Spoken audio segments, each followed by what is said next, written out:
The Ballon d'Or, football's most prestigious individual honor. Every year, it crowns the player who stood above the rest, the one who defined an entire season. And as the 2025 edition approaches, the football world is in chaos. Fans are divided. Debates are raging online. Who truly deserves the Golden Ball this year? Is it Mohamed Salah, the Egyptian king who led Liverpool to Premier League glory, piling up goals and assists like never before? Or is it Raphinha, the comeback story of the season, the man who rose from the ashes to carry Barcelona on his shoulders? Then there's the teenage sensation Lamine Yamal, barely out of his teens, yet already playing like a seasoned superstar. Could this be his time to make history? Or maybe it's Ousmane Dembélé, the electric face of PSG's new era, leading the Paris Giants to their first ever Champions League title. And let's not forget Vinicius Jr. After falling short last year, he vowed to work 10 times harder. Now he's back, sharper, hungrier, and more determined than ever. The question is, who will rise above them all to claim football's ultimate prize, the 2025 Ballon d'Or? Let's be honest, he's not winning it. But seriously, who does deserve to win the 2025 Ballon d'Or? To find out, let's take a closer look at some of the top contenders for football's most prestigious award, and break down whether each truly deserves the crown. And to start things off, let's talk about my personal favorite on this list, because yes, I'll admit it, I'm a Liverpool fan. So naturally, we begin with Mohamed Salah. Now, almost every football fan agrees on one thing. Salah was undeniably the best player in the Premier League last season. The numbers don't lie. He captured both the Golden Boot and the Playmaker Award, again in the same season. He also claimed the PFA Player of the Year for a record-breaking third time, more than any other player in Premier League history. By the end of the 2024-25 campaign, Salah had delivered a jaw-dropping 34 goals and 23 assists in 52 appearances, all while competing in what many consider the toughest and most competitive league in the world. Those are mind-bending numbers, and it's exactly why so many football fans, myself included, are calling for Salah to win the Ballon d'Or and become only the second African player in history to do so. But it's not just the basic stats that make his case so strong. The advanced metrics are equally ridiculous. Salah ranked in the 90th percentile for goals, 99th for assists, 91st for non-penalty goals, and 99th for penalty conversion rate. His expected goals stood at 0.73 per 90 minutes, and his expected assisted goals were in the 98th percentile. He also dominated in progressive passes received, 96%, shots on target, 99%, passes into the penalty area, 90%, and touches in the attacking box, 99%. In short, he was an offensive machine.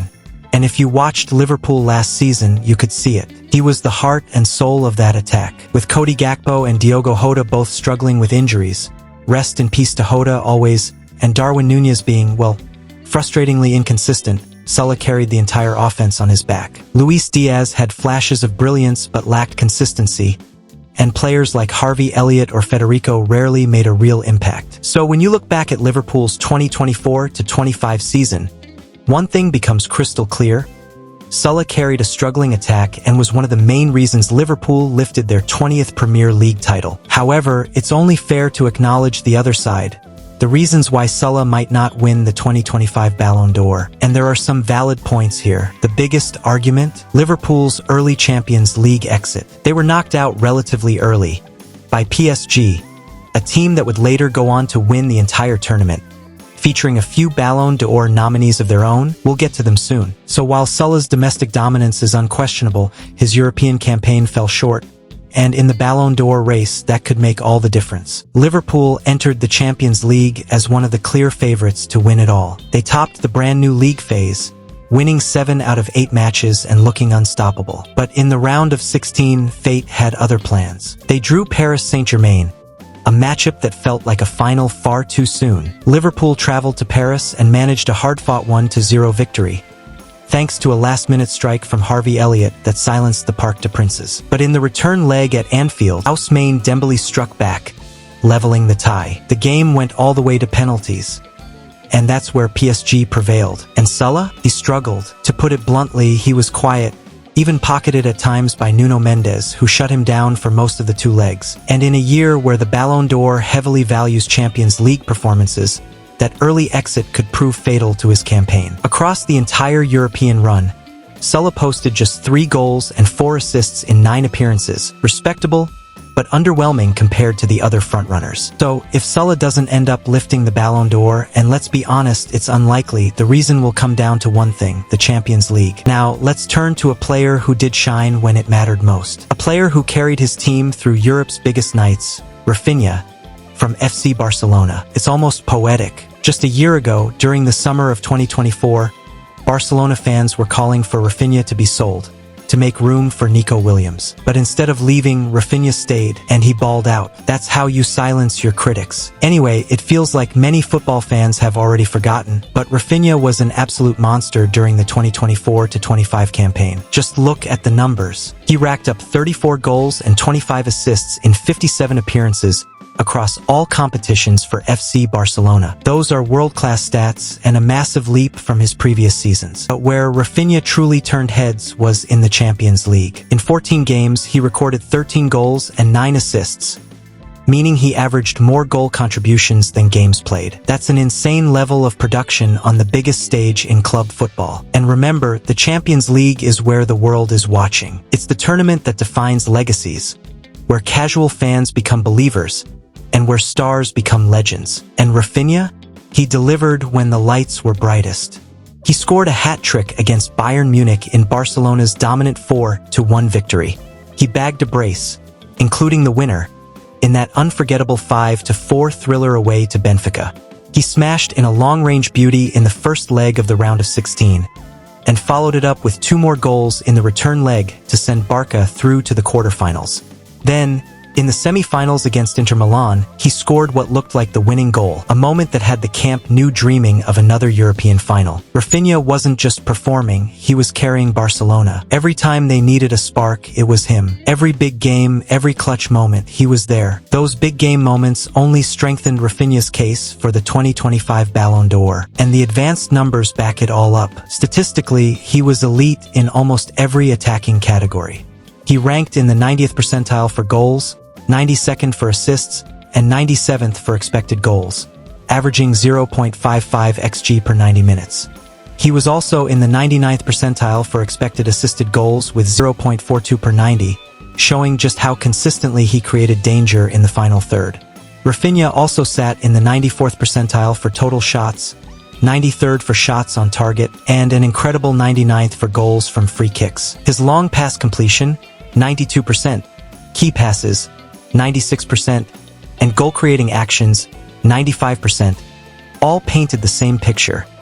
A winger in his absolute prime, dominating every attacking metric imaginable. Simply put, Raphinha's all-around game during the 2024-25 season was nothing short of spectacular, and the data proves it. But just like Mohamed Salah, there's one thing holding him back from winning the Ballon d'Or: the Champions League. Remember when I mentioned that goal against Inter Milan?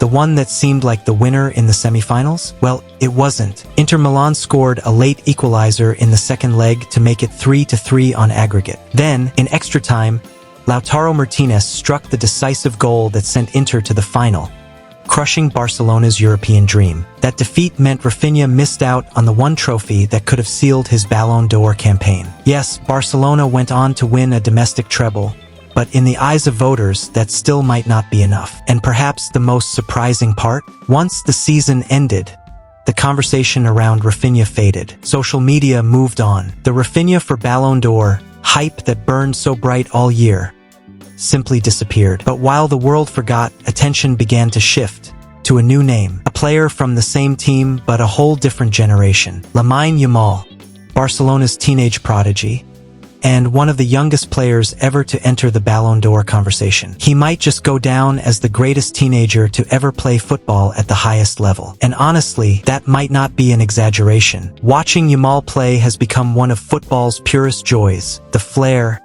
the creativity, the effortless confidence. He's that good. There's a certain magic in his game that same spark we once saw in a young Neymar. And that comparison makes sense because Yamal has openly called Neymar his idol. But let's be real, to even mention him in that same breath at just 17 years old, that's special. And it's not just hype or social media buzz driving this Yamal for Ballon d'Or narrative. The numbers actually back it up. Playing for a resurgent Barcelona side last season, Yamal wasn't just a promising talent, he was one of their best players.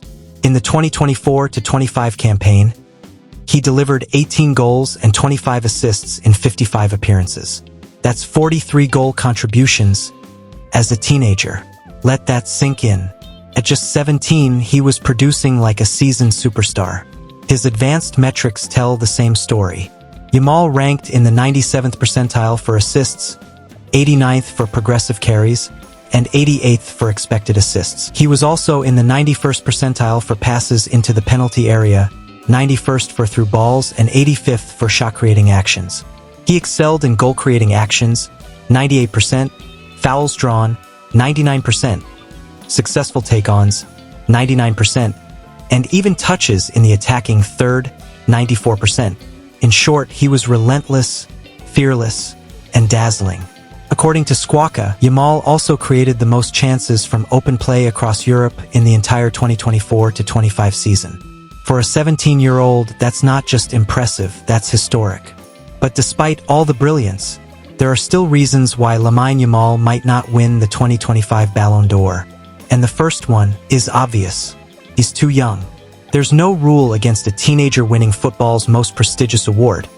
But the Ballon d'Or has always favored experience, legacy, and long-term dominance. And as extraordinary as Yamal's season was, some voters might see him as a star of the future, not quite the finished product yet. I personally don't believe the Ballon d'Or committee is ready to hand football's most prestigious award, the Golden Ball, to a kid. As magical as Yamal's season was, giving it to a 17-year-old might be seen as slightly disrespectful to the long-established hierarchy of football's greats. Don't get me wrong.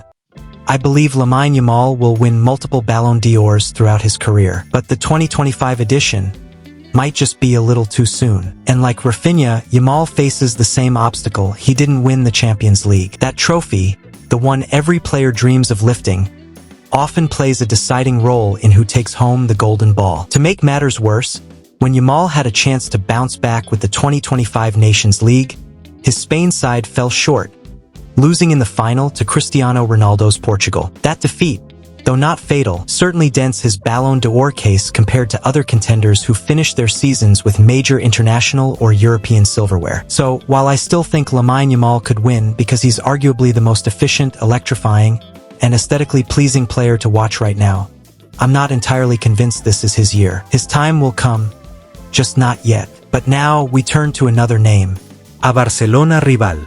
A global superstar who's no stranger to the Ballon d'Or spotlight, Kylian Mbappé.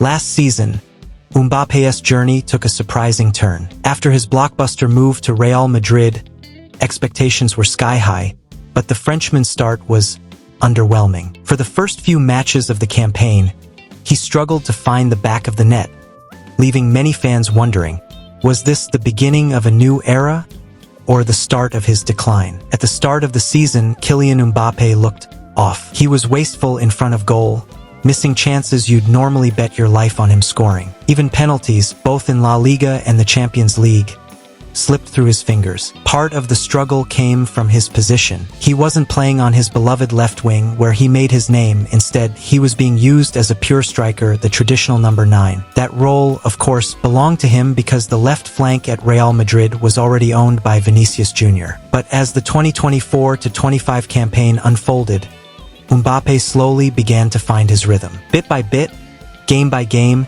he rebuilt his confidence, and by season's end, he wasn't just another star in Madrid's galaxy. He was the face of the club. Across all competitions, Mbappé recorded 44 goals and 5 assists in 59 appearances, an incredible return that made him one of the top scorers among all Ballon d'Or nominees. That level of consistency and output is exactly why his name is in this conversation in the first place. And when it mattered most, Mbappé delivered. He scored crucial goals in La Liga, including one against Atletico Madrid, and produced a hat-trick against Manchester City in the Champions League playoff round, a performance that reminded everyone exactly who he is.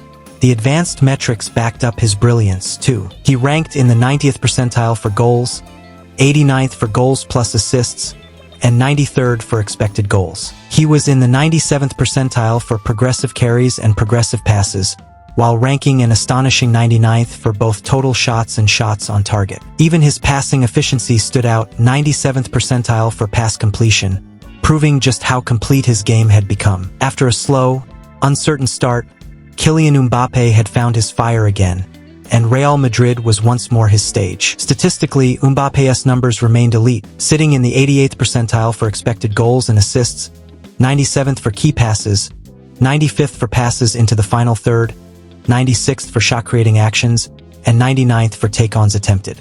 There's no denying he was thriving on the attacking front. But what could ultimately cost Mbappé the 2025 Ballon d'Or is something much simpler. He went trophyless in his first season with Real Madrid. The irony? He left the club that did win everything, Paris Saint-Germain, only for them to lift every major trophy the moment he walked away. And then there's the politics. Florentino Perez and Real Madrid are still reportedly boycotting the Ballon d'Or ceremony, which makes it difficult to imagine the organizers handing the award to a Madrid player anytime soon. So, while Mbappé may have put up the numbers, the circumstances just don't seem to align for him this year. But speaking of the team that did win it all, let's talk about Paris Saint-Germain. And more specifically, one of their most underrated but crucial stars, Nuno Mendes. At just 23 years old, Mendes might very well be the best left-back in world football right now. His 2024-25 campaign with PSG and the Portuguese national team was nothing short of generational.